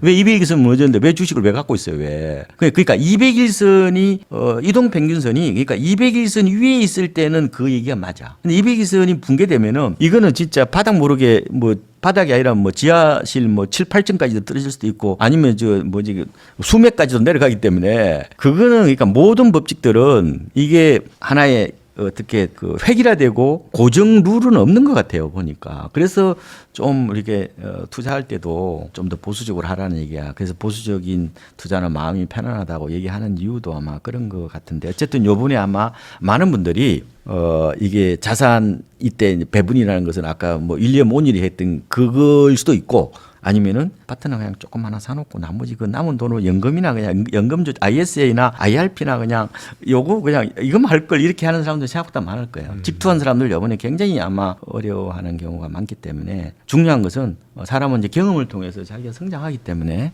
뭐 그 부분을 아마 교훈 삼아서 다시 포트폴리오를 재정립하는 게 필요할 것 같습니다. 그러면 지금 집을 사는 분들 입장에서는 뭐 이제 소위 말하는 뭐 당장 내가 들어갈 돈이 없거나 아니면 당장은 내가 그게 필요는 하지 않지만 나중에 들어가 살 집으로 뭐 전세 끼고 사놓는 경우들도 많은데 저는 그 괜찮다고 봐요. 근데 항상 그게 역전세 우려를 하는 게 있잖아요. 그러면 당장 뭐 한 1, 2년 안에 뭐 역전세가 올 확률은 높지는 않겠다 정도로 보시는 거예요? 지금은? 그렇죠. 현재로는 뭐 근데 이거 미국발 이게 지금 관세 쇼크 저거 있잖아요. 뭐 저게 저런 어떻게 어떤 확산될지 엄청난 저런 저거는 예언 계획을 자체가 쓰는- 불가능한 거고요. 그런데 제가 많이 느꼈는데요. 내가 만약에 지금은 갭 투자는 두 가지가 있어요. 원래 이제 옛날에 기업형 갭 투기라고 그랬죠. 요거 빼고 근데 집 한 채 내가 갖고 있고 나머지 갭 투자를 하나 사놓는 거 요거 또 있고 또 내가 돈이 모자라니까 나중에 이제 일단은 갭 투자를 해놨다가 나중에 돈 모아서 들어가겠다는 게 이게 이제 있거든요. 어떻게 보면 세 가지구나, 그죠? 그러니까 우리가 내 집 마련의 어떤 단계별 전략으로서 갭 투자하는 거는 저는 선량하는 갭 투자라고 보는 거예요. 그러니까 1주택자가 예. 전세 끼고 사놓는 거 두 개만. 아니, 무주택자가 네, 이제 전세 하나 끼고 사는 사놓는 거, 거. 네. 그거는 저는 나쁠 거 없다고 봐요. 그거는 과거에 됐고, 뭐 지금도 그게 크게 문제될 건 없다고 저는 봅니다. 아니, 뭐 무주택자가 내 집 사는 거에 대해서 그걸 제약시할 필요는 없죠. 그런데 자, 이런 경우에 이번에 우리가 2022년에 한번 겪었잖아요. 역전세나 심하게 겪었잖아요. 집 한 채 가지고만 역전세나 일어나서 세입자가 나간다고 그러고 안 나가면 나한테 경매 붙이겠다고 협박하고 이래서 아마 많이 힘들어하는 분이 계시는데 저는 셀러리맨이라면 그렇게까지 문제가 안 되는 걸 많이 발견했습니다. 아니 자 그러면은 이제 만약에 전세가 6억인데 네. 이게 한 5억으로 떨어졌어. 네. 그러면 어떻게 해요 그러면? 그럼 이렇게 얘기하잖아요. 그러면 세입자한테 제의를 할 거 아니에요. 그러면 제가 그러면 이걸 보증금을 5억으로 낮추는 대신에 제가 월세를 한 달에 35만 원 드리겠습니다. 뭐 이자 쪽으로 주겠다. 그러다 보면 다시 또 올라가잖아요. 네. 그러니까 충분히 연착륙이 가능하단 말이에요. 이번에 문제가 된 사람이 뭐냐면은 집을 갭 투자로 5채, 6채 샀던 사람들은 막판에 이게 결국은 빌라 이런 거 전세 네. 사기 이런 것처럼 아파트도 이게 여러 채를 5채, 6채 이거 사놓고 자기가 뭐 바이오족이라고 이렇게 했던 사람들 생각보다 많아요. 이 사람들이 결국은 이런 페텔 리스크나 블랙 스완을 못 견딘 거죠. 개인은요 충분히 이게 스스로 자기 월급을 갖고 있으면은 충분히 버퍼를 만들 수 있기 때문에 저는 나중에 역전세나 일어나서 그러면은 내가 그런 곤혹스러운 일이 생기면 어떡할까라고 했을 때 그것 때문에 두려워서 그러면 갭 투자를 안 해? 내 집을 사는데 저는 해도 된다고 봐요. 충분히 셀러리맨이면 충분히 네. 그 정도 캐시플로는 갖고 있기 때문에 너무 그렇게 역전세난 부분에 대해서 일어날지 안 일어날지도 모르는데 너무 그렇게 안 해도 된다. 네. 충분히 대응이 가능하다. 우리가 예상하지 못하는 이른바 그 하이먼 미스크가 그 말했던 그 있잖아요. 그런 뭐 미스크 모먼트 있잖아요. 우량자산마저도 만약에 이렇게 곤박질 치는 그런 상황이 우리 2022년에 나타났지만 그래도 있잖아요. 집 한 채 갖고 있는 분들은 대부분이 아마 자기가 스스로 대응 방안을 마련했을 거고 지금은 다 아마 거의 막 정상적인 상황으로 왔을 겁니다. 그래서 집 한 채에 대해서는 뭐 그렇게까지는 저는 과도하게 우려하는 거는 그거는 마치 저는 지하철 타고 다니지 말라고 얘기를 하는데 무너질 수 있잖아요. 그러니까 너무 과도한 그런 걱정이다. 옛날에 내 둔촌주공 그거 네. 옛날에 그 계약할까 말까 내가 전화 많이 저희들 많이 받은 상담 많이 했는데 내 안 할 거면 지하철 타고 다니지 말라고 그랬어요. 네. 그거는 너무 과도한 어떤 극단적인 어떤 공포를 너무 일반화해 버리는 그런 상황이고 우리가 평범하게 그냥 삶을 살아가듯이 투자도 막 제 생각에 그렇게 하면은 큰 문제 없을 겁니다. KB부동산의 수석 전문위원이시죠. 박원갑 박사님하고 이야기 나누고 있는데요. 그러면 이제 또 요즘에 그 이제 뭐 40, 50 이런 분들도 이제 저희 채널 많이 보시지만은 다들도 이제 노후 대비 이런 것들 걱정 많이 하세요. 특히 뭐 국민연금 뭐 이런 것들 이제 막 걱정도 많으시다 보니까 좀 노후를 미리미리 좀 대비하겠다 이런 생각들로 이제 많이들 이제 부동산도 관심 가지시는데 그 한때 그 노후 대비 뭐 이러면서 이제 나왔던 그 같이 패키지처럼 얘기했던 게 이제 시골로 가가지고 전원주택에 살면서 이제 뭐 서울에서 뭐 판 아파트 그걸로 이제 집 사고 집 짓고 남은 돈 가지고 여생을 좀 보낸다 뭐 이런 것들도 있었는데 최근에는 그런 분위기가 좀 아닌 것 같기도 하고 어떻게 보십니까? 그러니까 중장년층 혹은 고령층 이렇게 이제 그 분류를 할 때에 혹은 뭐 우리가 1차 베이비 부모, 2차 베이비 부모. 네. 1차 베이비 부모는 아마 지금 주로 50년대 후반에서 한 63년생까지 아마 보나요? 2차 베이비 부모들이 아마 제 생각에는 1차 베이비 부모하고는 확실히 좀 차별성을 드러내는 것 같아요. 2차 베이비 부모는 전원주택 관심 없습니다. 관심이 없어요. 생각보다 관심 없어요. 하고가 다른 얘기인데 옛날에는 보면은 이런 이제 논문들이 많았거든요. 나는 이제 나이 들어서 전원석에 살 거야. 네. 근데 집사람이 이제 못 가게 하는 거죠. 집사람이 이제 부지를 사는 분이 많아요. 근데 이제 이혼하고 가서 지으라고 그러니까 못 가고 그냥 어쩔 수 없이 이제 도심에 머물러 있는 그런 경우들이 많거든요. 이제 꿈은 전원인데 가지를 못하고 몸은 이제 도심에 있는. 네. 근데 최근에 통계를 보면 그렇지 않아요. 확실히 달라졌어요. 2차 베이비 부모에 대해서 실태 조사를 한 게 있습니다. 전국 2차 베이비 부모 직장 2,000명을 대상으로 은퇴 준비에 대한 설문조사를 했어요. 어디서 했느냐? 미래셋 투자와 연금센터라는 게 있어요. 이분들이 굉장히 이제 노후 쪽에 굉장히 잘 하시는데 재밌는 게 나옵니다. 그래서 이제 그 주로 2차 베이비 부모는 물론 직장인입니다. 은퇴 후에 어디 살겠느냐? 63.9%가 아파트에 산대. 아파트. 역시 아파트에 아마 익숙해 있어서 그렇겠죠. 단독주택은 한 25% 정도. 그렇게 높지는 않아요. 타운하우스 한 5.6%, 오피스텔 4%, 시니어타운 1.6%. 그러니까 무슨 얘기예요? 이 양반들도 결국은 아파트에 오래 사는 거지. 그러니까 아파트가 익숙한 거에 또 편한 거에 또 이제 그래서 아파트가 이제 좋으신 편리하고 거죠. 그러니까 아마 지금은 과거 1차 베이비 부모 때 혹은 뭐 전통 세대나 그때에 비해서 요새 그러니까 이제 지금 50대 60대겠죠. 네. 60대 초반 주로 50대라고 보면 돼요. 50대 분들의 생각은 확실히 도심지향적이다. 집사람 등살 때문에 그런지 모르겠지만 확실히 나이가 들어서도 이런 탈도심에 대해서 좀 거부감을 좀 가지는 것 같다. 이게 요새 트렌드입니다. 나중에 제가 또 한번 더 깊게 그러다 한번 보니까 쓰려고 요즘에 하는데. 진짜 그 전원주택들이 막 경매로도 나오는데 막 안 팔리고 막 애물단지가 돼버려가지고 또 똘똘한 한 채를 하는 그런 정책들이 막 이제 추진되다 보니까 이것 때문에 막 중과되고 막 이런 분들도 막 많아요 요즘에. 그러다 보니 진짜 점점 더 약간 아파트 쪽으로 가려고 하시는 것 같긴 한데 이제 앞으로 이제 은퇴를 준비하고 있는 또 2차 베이비 부모 이런 분들도 엄청 많고 이분들이 지금 어찌 보면 사회의 또 주력 세대이기도 하니까 이분들이 뭔가 원하고 또 좋아하는 어떤 그런 게 투자의 기회가 될 수도 있을 것 같은데 노후에 적합한 주거지는 좀 뭐라고 생각하십니까? 이런 말씀을 많이 드리는데 집사람이 살고 싶어하는 집을 사라는 거예요. 남자들은 뭐 권한이 없나요? 네, 그게 정답입니다. 제가 보면. 제가 이런 얘기를 하면은 많은 분들이 공감하세요. 남편이 살고 싶은 집을 사지 말고 아내가 살고 싶은 싶은 집을 사라. 저는 이런 말씀을 진짜 드리고 싶어요. 왜냐하면은 제가 이런 말씀드려요. 너무 아련하게 말씀하시는데요. 뭐 처와 만사성도 있고 네. 사필기처 뭐 진인사 대처명 그런 것들이 다 집사람 얘기이기 때문에 네. 저는 그게 맞아요. 이 아파트 문화는 여성들이 만들어 놓은 문화입니다. 전원주택으로 가시는 거는 관계없는데 가사노동을 누가 해야 될 거냐는 거예요. 우리나라의 주거의 역사는 여성들이 집안에서 동선이 짧아지는 과정이에요. 압축된 공간에서 그러네요.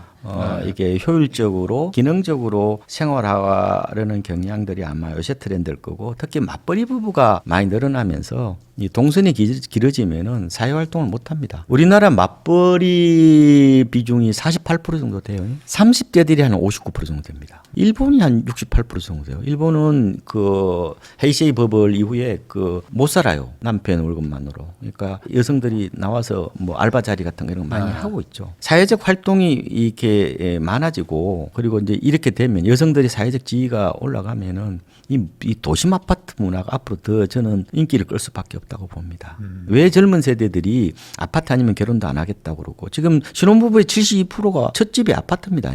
72%가. 그리고 아파트와의 부동산을 동일시하는지 그런 얘기는 제가 많이 말씀을 드리는데 그 트렌드가 쉽게 바뀌지는 않을 겁니다. 그러니까 뭐냐면은 제가 이제 조금 저도 이제 컨출이 보이잖아요. 그래서 이게 이제 락강이 얘기한 말이 있어요. 락강이 이런 얘기합니다. 욕망은 결핍에서 나온다고 그래요. 네. 그러니까 저 같은 컨츄리 보이들은 전원주택이 로망이죠. 왜냐? 어렸을 때 보면은 한번 생각해 보세요. 어렸을 때 그 집에 있으면은 그 옛날에 이 마당 같은 데 보면 이게 옛날에 타작도 같이 하고 네. 이 반은 거름자리예요. 날마다 돼지들이 왔다 가고 소똥 되면 여름 되면 파리 때문에 살 수가 없어요. 그럼 어때? 나 로망, 나의 결핍은, 나의 불만은 뭐예요? 싹 다 뭐 걷어내고 거기다가 네. 잔디를 깔고 싶겠죠. 그게 전원주택 아니에요. 근데 요새 80년대 이후에 태어난 애들은 아마 이런 욕망이 없을걸요. 농촌에 대한 그런 게 없죠, 별로. 자기 경험치가 없어요. 네. 이제 이걸 이제 장소성이라고도 표현해요. 장소성. 이제 장소, 그러니까 우리가 공간에다가 자기 경험을 입히면 장소가 되는 거거든요. 그걸 이제 구체적으로 장소성이라고도 하기도 하고, 그에 더 애착을 갖는 걸 장소애라고도 표현해요. 요새 MZ 세대는 아파트를 장소애적으로 접근하는 거죠. 확실히 달라요, 그거는. 그래서 그 뭐 트렌드가 옳고 그르고를 떠나서 이게 그거는 당위적으로 보는 게 아니라 흐름이 그렇단 말이에요. 제가 드리고 싶은 말씀은 그거예요. 어디 가서 살든 관계없다. 일단은 집사람이 마음이 편해야 된다. 그다음에 두 번째로는 거기서 그러면은 가수노동을 누가 할 거냐는 문제예요. 가수노동을 누가 할 거냐. 그 남편이 열심히 가수노동하면 전원주택 생활하기 참 좋습니다. 고장 나고 뭐 잔디 깎고 뭐 할 거 엄청 많으니까 뭐. 그래서 우리나라의 그때 문제는 맞벌이 여성들이요. 그 맞벌이 부부라 하더라도 가사노동의 80%를 여성이 담당합니다. 남자에 비해서 가사노동을 4배 더 해요. 네. 이 이제 가부장적 어떤 그런 문화, 흐름으로부터 아직 뭐, 관습으로부터 네. 남자들은 아직 그 벗어나지 못하고 있는데 여성들은 지금 굉장히 이제까지 갔죠. 그래서 이 아파트 문화는 제가 여성 경제라고 그러잖아요. 시카나미, 시하고 이카나미 같이 합친 시코노미 여성 경제 특징이 있기 때문에 저는 흐름을 바꾸기가 참 어려울 것 같다. 근데 중요한 거는 제 집사람이 전원주택 가서 살기 좋아하면 저는 가라고 그래요. 그런 분이 많지는 않잖아요. 80% 90%는 안 가려고 그러던데. 그거 쉽지 않습니다. 그러니까 중요한 거는 그러면 다른 대안을 찾아야 되죠. 그러니까 굳이 그러면은 뭐 내가 전원주택 짓기보다는 도심에 그냥 아파트는 놔두고 내가 그러면 뭐 체류형 요번에 농막이나 네. 체류형 쉼터를 하든지 아니면 한 달 사기를 하든지 아니면 농가주택을 뭐 가령 내가 그럼 뭐 1년 동안 빌리든지 1년 빌려봐야 뭐 500만 원이면 뭐 충분하잖아요. 그렇게 해서 함부로 유형 자산을 이렇게 선투자하는 것은 조금은 위험할 수 있고 특히 젊은 세대들이 자연을 더 이상 그리워하지 않는 세대이기 때문에 그거를 좀 어쨌든 내 좋은 식대로 하는 것은 저는 그렇게 추천드리고 싶지는 않아요. 이거는 재테크적으로는 좋은 선택은 아닐 수 있다. 네. 그러면은 아파트여도 이제 서울 수도권에 지금 거주하고 있는 뭐 이제 노후를 보내고 있는 분들은 그래도 좀 마음이 편한데 지방에 계시면서 아파트에 계시는 분들이 지금 좀 걱정이 많잖아요. 이거 여기 계속 살아도 되나? 뭐 이거 팔아서 어떻게 뭐 옮겨가야 되나? 뭐 이런 고민들도 하시는데 또 살아온 터전을 또 버리고 간다는 것도 쉽지 않고. 쉽지 않아요. 네, 제가 두 가지 이런 말씀을 것도 드릴게. 일단은 많은 사람들이 마법의 상품을 찾아요. 없어요. 어차피 세상살이가 다 던적스럽다고 그러잖아요. 그런 거죠. 근데 어떡할래? 그럼 이렇게 제한된 내 그런 컨디션 하에서 어떻게 그러면은 가장 좋은 대안을 찾을 거냐. 네. 최상을 찾지 마시고 최적을 찾으시면 돼요. 자, 그러면은 저는 지방에서도 아파트 거래가 많거든요. 작년에 광주하고 대구에서 거래된 전체 주택 거래량 중에서 아파트가 90%를 넘었어요. 전국은 아마 78%인가 뭐 그 정도 되는 걸 알고 있는데 한 80% 정도 뭐 되는데 근데 지방에서로 아파트 쏠림 현상 더 심합니다. 지방은 뭐 당연히 아파트에 산다는 게 더 강하죠. 아파트에는 안 팔려 이제 네네. 부동산이. 빌라 안 짓죠 이제. 그래서 뭐 저는 아파트를 사도 관계 없는데 자 그러면은 지금은 집을 지은 지 20년이 지나도 새 집입니다. 제가 얼육신을 만들어낸 당사자 입장에서 얼육신 범위를 20년까지도 봅니다. 20년. 왜냐하면 우리가 10년 이후에 지은 아파트들은 다요 고급화 바람에 불어가지고 다 새 집이에요. 요번에 저 잠실에 보세요. 엘리트 아시죠? 엘스 리센트 트리좀 그거 올해 17년 됐죠. 가봐야 다 새 집이지. 겉으로 보면. 그래서 20년 동안 새 집이기 때문에 그러면 정글하면은 앞으로 이제 있잖아요. 고층 아파트 뭐 이런 망곡론 있잖아요. 근데 그러면은 그런데 담론에 빠지지 말고 그러면 20년 살다 나오면 되잖아요. 그렇게 나오면 될 것 같고 너무 오히려 저는 서울 사람들만 아파트 그러는데 그렇지 않습니다. 오히려 지방에서 아파트 쏠림 현상이 더 강하다는 말씀을 드리고 싶고. 지방에 있는 분들은 좀 더 좋은 아파트로 가 있어요. 그건 좋죠. 그건 좋은데 그러니까 이런 게 있어요. 지방 분들이 오히려 아파트를 통해서 월세 받기 더 좋아요. 지금 공시가격 12억 이하면요. 집 한 채인 경우에 내 집 한 채, 나 집 없어요. 그럼 내 집은 내가 월세 놓고 나는 그러면 전세를 살 수 있잖아요. 소유와 거주를 분리하는 방법이 있단 말이에요. 12억이다. 12억이 안 된다. 11억 9천이다. 그럼 얼마예요? 공시가격 11억 9천 되려면 한 18억 정도 될걸요 아마 집값이. 그렇죠, 뭐 16, 지방에 지금 대구나 부산에서 32평 기준으로 지금 집값이 17억까지 갔다가 지금 14억 15억 하잖아요. 그러면 이거는요 월세를 내가 받잖아요. 집 한 채 있는 사람이. 그러면 이걸 월세를 100억 받든 1000억 받든 다 비과세입니다. 그러니까 12억이 넘어가면은 공시가격 기준시가 12억 넘어가면은 월세 내면은 임대 수익률 5월 달에 정산해야 되잖아요. 12억 이하는 월세 아무리 많이 받아도 임대료 그거 과세가 없단 말이에요. 네. 그럼 훨씬 더 유리하네. 그러면은 가령 내가 그러면은 뭐 지방 같은 데 보면 부산이나 대구 이런 데도 광주도 마찬가지인데 보통 좀 가장 좋은 아파트 기준으로 33평 기준으로 보면은 적게는 한 150, 많게는 한 250까지도 나와요. 특히 부산이나 뭐 이런 대구나 광주 이런 데는 한 200만 원 정도 나온단 말이에요. 그럼 그 월세 받아 쓰시면 되겠네. 그렇게 해도 돼요. 그거 해도 될 것 같고. 그 다음에 이제 이번에 이제 제가 좀 그 산불 때문에 참 저는 우리 고인 되신 분들한테 참 애도의 말씀을 드리고 싶은데 요번에 우리가 이제 이게 일종의 아열대 기후 혹은 이게 지구 온난화 여파거든요. 이제는 배산 임수라는 전통적인 풍수관이 이제 안 먹힙니다. 이 산불 취약 지역이 되는 거예요. 그래서 이 기후재난 시대에는 오히려 도심에 사셔야 돼. 그래 피해를 덜 봅니다. 옛날에 그 서울대학교 최창규 교수님이 그런 얘기 하셨단 말이에요. 시골의 명당이 대도시의 흉당보다 못하다고 그랬어요. 자본이 명당이라고 그랬거든.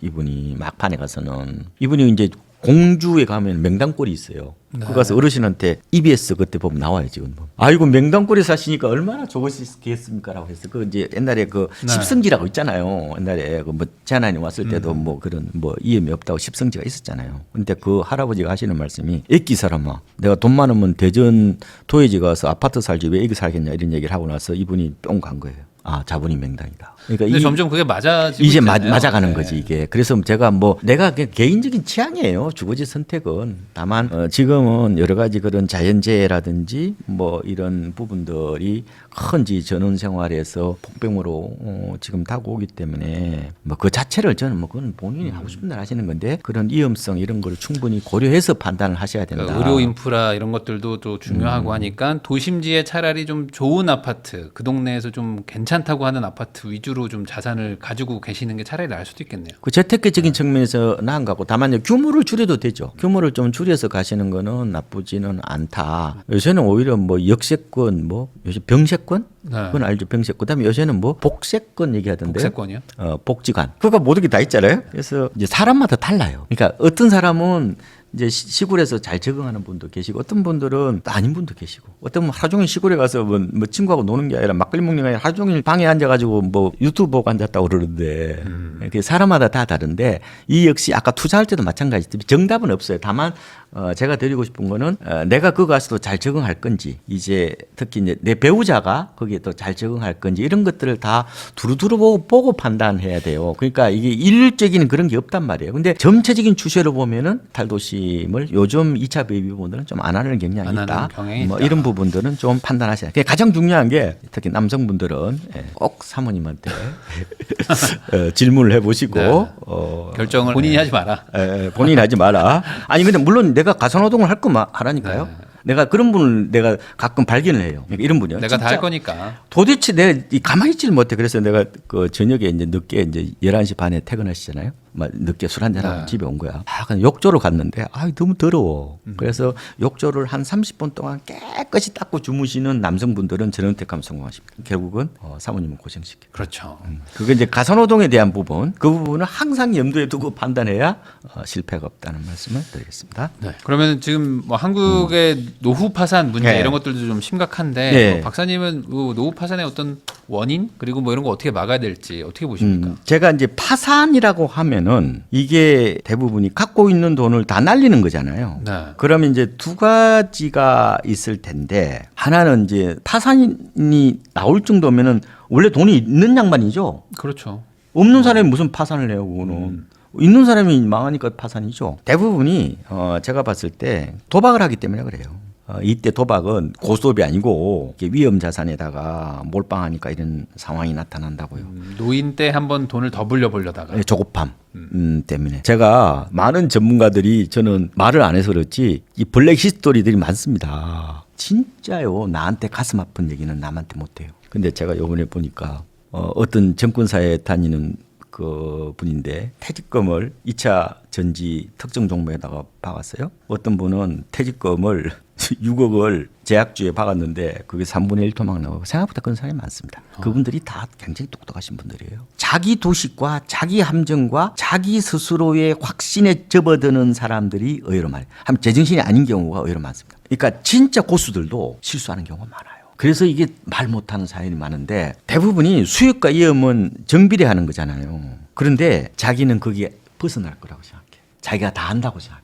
시장에 대해 통제력을 갖고 있다고 생각해. 수익은 고통의 유자료에 불과하거든요. 그 문제는 많은 사람들, 요즘 젊은 층도 마찬가지고 마치 로또 사듯이 이 도박하는 5천 원은 관계없지. 인생을 걸고 이게 배팅을 하는 경우가 생각보다 많아요. 의외로 많습니다. 그 이게. 노년에 뭐 월세 받겠다 해가지고 막 상가 사시고 뭐 이래가지고 고생하시는 분들도 좀 많더라고요. 요즘에 그거는 뭐냐면은 이제 사기인데 분양 받아가지고 사기가 두 가지가 있는 거예요. 사기는 하나는 바로 사람으로부터 당하는 사기가 있고 두 번째로는 시대로부터 당하는 사기가 있는 거예요. 요거는 시대로부터 당하는 사기입니다. 상가 산 거는. 작년에 우리나라가요. 온라인 소비가 오프라인을 넘어섰습니다. 50% 넘어섰어요. 그리고 지금은 절대 인구가 우리 2020년도 줄잖아요. 절대 인구가 중요한 게 아니라 유동인구가 주는 거예요. 작년부터 이겼잖아요. 그러니까 이렇게 어르신들이 많다는 것은 이렇게 돌아다니는 인구가 적다는 말이에요. 그렇죠. 그러니까 거기다가 지금은 옛날에 이게 완전히 이게 투자 방정식이 달라지는 거란 말이에요. 이게 이제 서울대 문희창 교수님이 이제 그 더블 다이아몬드 이론이라는 논문을 냈어요. 이게 네. IMF 때 낸 겁니다. 원래 마이클 포터 이론이 원 다이아몬드 이론이란 말이에요. 그냥 다이아몬드 이론인데 이제 국가 경쟁력이나 주로 이제 산업 경쟁력을 따질 때 쓰는 거예요. 제가 마이클 포터 이론 가지고 박사학위 논문을 쓴 거거든요. 저는 파이브 포시스 갖고 썼는데 이 마이클 포터 이론의 원 다이아몬드 이론이 뭐가 문제냐면 내수 이 큰 데만 먹히는 거예요. 일본이나 미국 같은. 근데 우리나라처럼 소규모 개발 국가에서는 이게 원 다이아몬드 이론 내수 경계만 갖고서는 설명이 안 돼요. 이거는 더블 다이아몬드로 이 국제적인 변수까지 같이 봐야 된다는 겁니다. 이 상가 문제하고 관광 산업이 대표적으로 지금 그런 프레임으로 봐야 된다는 겁니다. 그러니까 뭐냐면은 보세요. 내가 만약에 잡화점을 하면은 옛날에는 뭐예요? 옛날에는 내가 쿠팡하고 이마트하고 다이소하고 싸웠죠. 지금은 테미하고 알리가 들어오잖아요. 관광산업은 옛날에는 뭐냐면은 보통 제주도가 이게 잘 안 되면은 서해안에 안 되면 동해안으로 갔단 말이에요. 이제 일본으로 가잖아요. 제 아들이 이번에 일본에 관광 뭐 자기들끼리 놀고 왔는데 주중에 갔는데 비행기 값이 뭐 12만 원밖에 안 된다는데. 그러니까 이게 이제 글로벌 쇼핑 사회, 글로벌 어떻게 보면 관광 시대의 이 부동산이나 이런 산업의 어떤 그런 그 보는 인사이트가 과거에 완전히 다른 문제란 말이에요, 지금은. 그리고 옛날에 갖고 있던 그런 것들 다 틀리잖아요. 옛날에는 뭐예요? 대로변에 이게 코너 자리 갖고 있으면 3대가 먹고 산다고 그랬잖아요. 아, 그렇죠. 지금 다 예전에는. 비었잖아요. 근데 지금은 오히려 배달 앱 같은 데는 오히려 디지털 길목이 더 중요하다고 할 정도로 이게 근본적으로 이 모바일이 쑥 들어오면서 그리고 글로벌 이 쇼핑 시대라는 게 이게 쑥 들어오고 고령화에다가 그다음에 이게 저출산에다가 저출생이라고 돼요. 그다음에 뭐 소비 침체 이런 것들이 다 맞물리면서 지금은 부동산 시장에 대한 어떤 종전의 어떤 그런 상식들이 다 무너지는 어떤 그런 측면이에요. 그래서 제가 부동산 공부하지 말라고 그러잖아요. 아파트 그냥 대단지 하나 사고 말아라가 부동산은 왜 자꾸 쓸데없는 공부하냐고. 옛날에 이런 말 했잖아요. 자, 상권을 잘 분석하려면은 출근길보다 퇴근길을 노려야 돼요. 왜 퇴근길에 쇼핑하니까. 그래 지금은 퇴근길에도 사람들이 소비 안 하잖아요. 네, 다 쿠팡으로 그러니까 이게 과거에 어떤 일어났던 그럼 이른바 그 산업화 시대의 어떤 하나의 통용됐던 룰들이 지금은 송두리째 다 무너지는 상황이기 때문에 어정쩡하게 부동산학과 나오고 어정쩡하게 석박사 받으면은 완전히 자기만 어떻게 보면 과거 도구마에 빠지는 거예요. 그리고 이게 오히려 그 상황 판단을 더 못하는 거죠. 그래서 제가 전문가를 조심하라고. 왜냐하면 전문가는 더 이상 새로운 것을 받아들이려고 하지 않는 어떤 그 어떻게 보면 이게 딱딱한 의 상징일 수도 있거든요. 자기 스스로의 하나의 도구마를 만들어 가지고 거기가 전부인 걸로 생각하는데 지금 아니야. 다 깨져버렸잖아요. 지금은 이런 게 있잖아요. 많이 바뀐 게 상가도 있잖아요. 지금 안 되는 이유가 신도시 상가는 다 안 되는 거 다 아시죠? 네. 도심 상가도 안 돼요. 왜 안 돼요? 지하 상가가 많이 들어섰잖아요. 지금은 IFC가 성공하고 나서 여의도 IFC가 성공하고 나서 곳곳에 지금 대형 몰들이 건물들이 많아졌죠. 지금 지하 네. 몰들이 들어섰죠. 지금 뭐 청계천의 센터원, 그다음에 저는 종각에 뭐 그랑서울인가 뭐 이런 데 가면 전부 다 맛집이에요. 그리고 요새는 인테리어들이 워낙 잘 돼 있기 때문에 젊은이들이 그거 갑니다. 그러면 지상상권이 위축된다는 거죠. 옛날에는 건물 지하상가는 나무 집에 가서 쇼핑한다고 그랬단 말이에요. 2010년 이전만 하더라도 이런 흐름이 강했단 말이에요. 굉장히 남이 그 동네 왜 들어가서 주상복합 아파트 그거 들어가서 나무 집에서 왜 쇼핑해 그랬는데 지금은 IFC가 성공하고 나서 지하상가의 재발견, 이른바 그림자 상가의 부활, 여러 가지 그런 프레임으로 보는 거거든요. 그러니까 이게 사람들이 애생각만 하면은 이게 흐름 못 따라가요. 그래서 제가 패스트 팔로워가 되어라. 아랫세대의 공간 욕망을 욕망하라. 왜 당신이 알고 있는 게 마치 이걸 절대화하고 이게 그대로 루틴하게 일어날 것처럼 그렇게 생각하느냐. 과거에는 어르신이 돌아가시면은 동네 도서관이 없어진다고 하지만 지금은 뭐 디지털도 잘 못하시고 뭐 AI도 못 하시는데 근데 그분들을 뭐 여러 가지 지혜라든지 이런 것들은 존경하고 우리가 받들어야 되지만 지금은 가장 워낙 빨리 흐르기 때문에 부동산 시장도 가장 중요한 게 과거의 어떤 그런 어떤 하나의 룰, 그다음에 투자 방정식 이런 것들을 절대화하고 거기에 믿음, 경험의 어떻게 보면 노예가 돼서는 안 된다고 제가 좀 말씀을 드리는 거야. 차라리 그럴 바에야 우리 아들 딸한테 물어보고 의사결정하셔야 된다고 저는 봐요. 전반적으로 다 남한테 좀 물어봐야 되겠네요. 네, 그럼 남한테 많이 물어봐야 돼요. 또 하나는 이제 시대로부터 당하는 사기 외에 개인으로부터 당하는 사기가 네. 얼마나 많아요. 제가 사기를 많이 당해봐서 잘합니다. 제 생각에는 가장 큰 게 뭐냐면은 아까 시대로부터 당하는 사기를 막기 위해서는 내 생각보다 아랫세대의 공간 욕망을 네. 소비 욕망을 욕망한다 말씀을 드렸고 개인으로부터 당하는 사기 의외로 많습니다. 의외로 있잖아요. 굉장히 뭐 이렇게 공직자, 뭐 교사, 은행원 이런 분들, 뭐 기자 이런 분들요. 그 분야에 대해만 전문가고 진짜 완전히 도가되게 잘하지만 일상적인 걸 잘 못하는 분들 맞아요. 그런 분들이 타겟이 대상이 되는 경우가 많아요. 그래서 제가 이런 사기를 당하지 않는 사기꾼을 찾아내는 방법 짧게 제가 6개만 말씀드릴게요. 6개요. 첫 번째, 평소 온화한 표정을 자주 짓고 부끄러움을 많이 타는 사람을 조심해라. 샤이보이. 샤이보이. 이런 분 조심해라. 외모가 돋보이고 피부가 이게 약간 반짝반짝하는 분들. 호감형 인간을 조심해라. 호감형. 누구나 후광에 이제 현혹되니까요. 그게 위장술일 수 있거든요. 매력적인 사람을 경계하라. 두 번째, 지나치게 달변인 분들, 인상이 험악한 깡패는 사기를 안 칩니다. 주로 목적을 이루기 위해서 말보다는 근육을 씁니다. 때립니다. 그래서 사기는 달콤함이라는 외피를 쓰고 등장했다가 번개처럼 사라진다. 세 번째, 나에게 너무 잘해주는 사람은 좀 피해라. 이유 없이 자꾸 밥도 사고, 밥은 괜찮은데 뭐 선물을 준다든지. 대부분이 이제 이렇게 잘해주시는 분들을 조금은 합리적 의심 이런 거 있잖아요. 뭐 이런 것들을 필요하고 무조건 경계란 뜻이 아니라 아시겠죠. 그러니까 모임을 막 운영하고 하시는 분들 있잖아요. 그런 분들은 조금은 조심해. 그러니까 이게 이제 뭐냐면은 진실 편향이라는 말이 있습니다. 보통 대부분 사람들은 상대방이 말하면 진실이라고 믿습니다. 거짓과 진실을 구분할 수 있는 확률이 54%밖에 안 돼요. 네, 대부분이 믿습니다. 네, 저도 믿잖아요. 네, 그러니까 그렇게 보시면 되고 그리고 네 번째 허세가 심한 사람. 네. 명함에 이렇게 직함이 너무 빼곡하게 있다. 저 위험한 분이에요. 유명한 분과 사진 찍어갖고 자랑하는 분들, 인맥 자랑하는 분들 이런 분도 좀 위험하고 안전하다, 확실하다. 내가 보장할게. 뭐 결정을 재촉하는 분들, 이런 분들은 사기꾼일 가능성이 있고 나를 따르면 대박을 터뜨린다. 이런 카리스마형 인간들도 대표적인 이제 사기꾼 유형이라고 보시면 될 것 같고, 그다음에 다섯 번째로 우리말 대신 영어를 자주 쓰는 분들 이런 분들이 예방합니다. 여섯 번째 신용카드를 안 쓰고 현금만 많이 쓴다. 일곱 번째 분리할 때 이유 없이 화낸다. 이게 재밌더라고. 갑자기 화내는 분이 있어요. 이거 영어를 쓰는 거는 뭐 좀 이해는 되는데 신용카드 안 쓰고 현금만 쓴다는 거는 신용 불량자라는 얘기인가요? 당당하지 못한 돈이 있다는 거죠. 네네. 근데 분리할 때 이유 없이 화내는 분들이 있어요. 이게 상대방을 역공격해서 위기에서 이제 빠져나가려는 대표적인 것도 심리 있겠네요. 전술입니다. 네. 그래서 이 주위에 이런 분들이 많아요. 어쨌든 이런 것들이 여러 개가 섞이면은 특히 이제 퇴직할 때 되면 이게 이제 리스트가 있습니다. 아. 돕니다. 그래서 요새는 이제 옛날만큼 그렇게 이제 막 사기 당하는 경우가 많지는 않아요. 빈도상으로 보면은 요새는 뭐 보증도 옛날만큼 안 쓰잖아요. 근데 네. 어쨌든 헛똑똑이가 의외로 많아요. 그래서 우리가 이런 게 있어요. IQ보다 RQ가 중요하다는 거예요. RQ, 합리성 지수. 그러니까 IQ는 높은 사람이 결코 합리성 지수가 높진 않아요. 그러니까 이게 그래서 똑똑한 바보들이 생각보다 많기 때문에 어쨌든 그것들 좀 조심을 해야 된다. 조심하시는 게 좋겠다 이런 말씀을 드리겠습니다. 그럼 마지막으로 또 이제 건강한 노후를 또 준비하고 보내려고 하시는 분들을 위해서 뭐 조언 한마디 해주시면 좋을 것 같습니다. 보통 그 노후 설계라고 하면은 저도 이제 책을 하나 쓰려고 준비하고 있는데 세 가지거든요. 이제 건강, 그다음에 관계, 네. 그다음에 이제 주로 이제 일자리나 뭐 머니, 돈 이런 거겠죠. 세 가지인데 건강이 중요하다는 거는 뭐 잃어보면 알죠. 저는 확실히 좀 요새 건강이 중요하다는 걸 많이 느끼고요. 관계는 결국은 이제 배우자와 관계가 가장 중요한 것 같아요. 네. 자식들보다 배우자 관계가 가장 중요한 것 같고.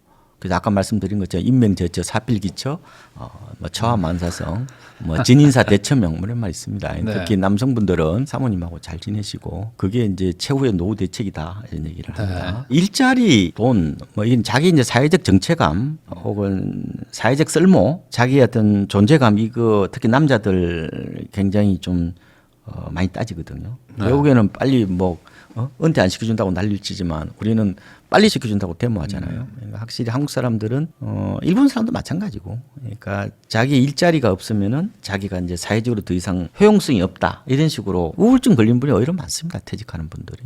근데 제가 이제 드리고 싶은 결론은 딱 하나예요. 내가 노후 준비하는 여러 가지 방식이 있지만 가장 중요한 게 자기 전문성 확보라고 저는 봅니다. 자기 전문성을 갖는 분들은 연착륙을 좀 더 쉽게 합니다. 그러니까 노후 대비 많이 할 필요 없고 자기 전문성, 자기가 하고 있는 분야에 대해서 좀 더 우뚝 서서 1인자가 된다. 아니면 제 생각에는 3%면 굉장히 탁월하고 1%는 거의 천년기념물이고 한 10% 안에만 들어오면 돼요. 그 어디 업종이든 업계든 10% 안에 들어오면 먹고 살아요. 10% 어렵습니다. 어렵죠. 10%가. 10% 봐요. 그러면 10명 뛰어가지고 여의도에서 잠실까지 10명이 뛰었는데 그중에서 1등할 자신 있어요? 그러니까요. 쉬운 게 아니에요. 10%가 이게. 그러니까 10%가 그런가? 100명 뛰어서 몇 명 들어가는 거예요? 10명이죠. 10명 들어오기 힘들어요. 생각보다. 일단은 이제 여러 가지 방식이 있어요. 근데 이제 자격증 딴다고 다 노후 준비되는 거 아니더라고 보니까. 그렇죠. 그것도 빨리 따야 돼. 내가 두 가지 이제 우리 은행 사람하고 우리 이제 옛날에 제가 기자 생활했으니까 기자 때 선배하고 봤어요. 똑같은 주택 관리사를 땄어. 네. 한 사람은 55세에 딱 퇴직하자마자 바로 취업됐어. 네. 지금 저 송판가 있어요. 월급 잘 받습니다. 월급 나중에 한 400만 원 가까이 받을 거라고 그러는데. 근데 한 분은 굉장히 똑똑하신 분. 근데 이분이 언제 따셨냐면은 62세에 따셨어요. 주택관리사를. 그것도 주택관리사 따기 어렵습니다. 이분이 딱 2년 공부해서 62세에 땄는데 지금 무용지물이라고 얘기하네요. 그것도 나이가 중요하다. 이건 뭐 소방도 따야 되고 뭐 전기도 따야 되고 많이 따야 되긴 딸 게 많아요. 근데 하려면 빨리 해야 되는 건데 지금 자기 전문성이 없는 분들이 있잖아요. 요새는 지게차 많이 따는데 별로 쓸모가 없대잖아.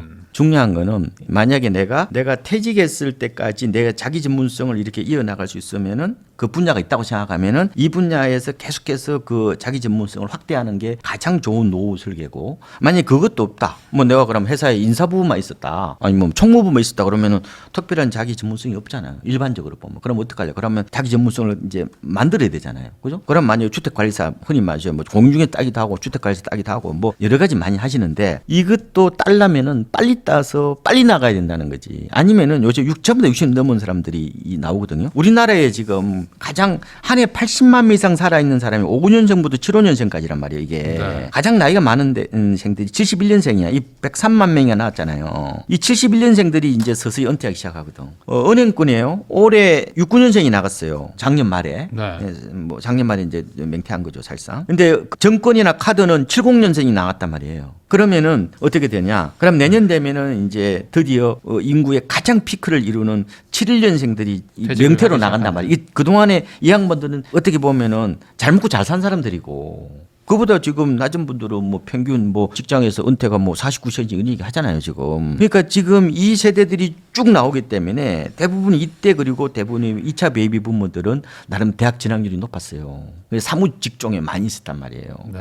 그리고 아니면은 뭐라도 대학에 다닌 분들도 많고 그래서 이 뽑는 사람은 하나인데 지금은 비슷한 사람들이 너무 많단 말이에요 지금 이게 뭐 공급 초과야 지금 특정 그러네요. 분야 이런 데는 특히 주택관리사니 뭐 이런 여러 가지 공인중개사니 뭐 이런 거 있잖아요 뭐 법무사니 뭐 이런 분들 물론 일찌감치 잘하시는 분도 계시죠 뭐 그런데 내가 그럼 전혀 다른 분야에서 만약에 내가 새로 진출하려면은 나만 이런 생각을 하는 게 아니라 다른 사람들도 똑같이 생각한다는 거죠. 그럼 어떻게 할래 그럼 뭐 먼저 하든지 더 그럼 잘하든지. 빨리 해야 된다. 빨리 해야 50대에 해야 되지 60대 넘어가니까 뽑지도 않아요.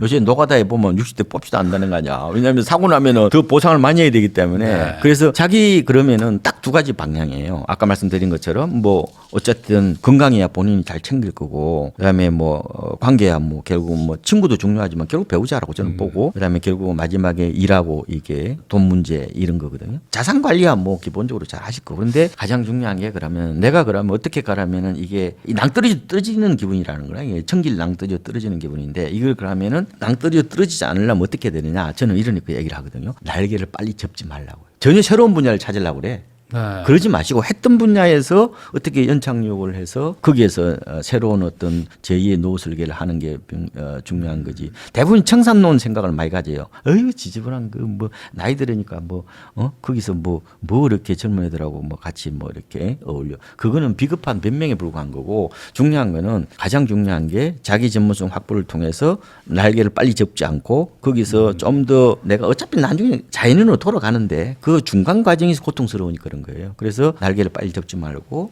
연착륙을 본인이 하는데 하던 거에서. 그 중요한 그렇죠. 그게 자기 전문성이거든. 그래서 너무 빨리 이렇게 막 시골로 가시고 이래 하는 거는 그거는 일반적으로는 저는 권해드리고 싶지 않고 그러니까 가장 중요한 거는 결국 내 분야에 대해서 좀 더 실력을 발휘하고 그것을 통해서도 부가가치를 만들어내는 그게 훨씬 더 현실적이다. 제가 꼭 좀 화이트 칼라 분들한테 꼭 드리고 싶은 말씀은 날개를 너무 빨리 접지 말라. 어떻게든 바둥그리 봐라. 이게 이 참새도 있잖아요. 날개가 쫓겨나잖아요. 그래도 이게 계곡에 떨어질 때 수직 낙하하기보다 이렇게 어떻게 되죠? 헛들잖아.